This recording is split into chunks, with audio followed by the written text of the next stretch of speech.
La vie à l'école, pour moi, elle n'a pas toujours été facile. En fait, il faut savoir que les enfants ne sont pas forcément conscients que ça représente d'avoir un handicap. Ils n'ont pas conscience que peut être d'avoir le sentiment d'être rejeté.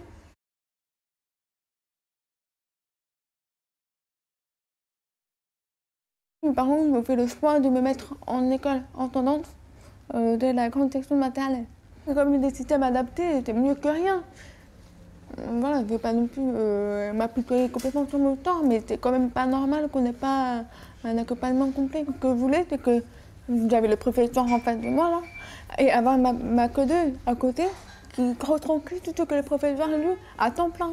J'ai quand même réussi à avoir mon diplôme avec la mention, un bac technologique au sciences du laboratoire.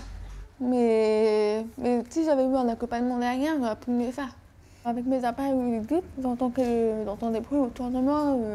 Après, je ne suis pas forcément dans la capacité de reconnaître dans les médias quel est le bruit qui est derrière.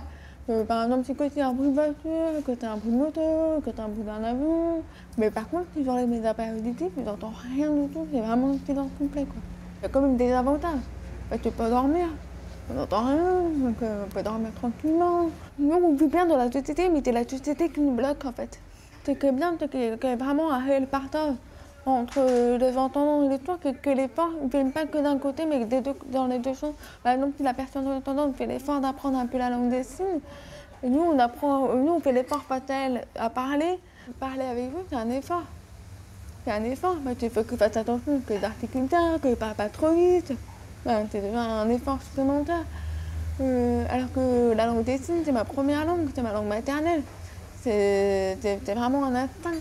C'est comme si vous êtes français, vous me parlez en anglais. Ça demande un effort pour réfléchir, par exemple, pour bien dire les choses, c'est pareil. Mais je sens beaucoup mieux depuis que je suis avec mes amis soirs. Mais parce qu'on a ce côté rassuré, il y a la compréhension entre nous, on vit tous la même chose. On peut être en moins inclus. Mais par contre, à l'inverse, si une personne entendante qui vient dans notre groupe, elle ressent exactement la même chose que nous, on a ressenti avant.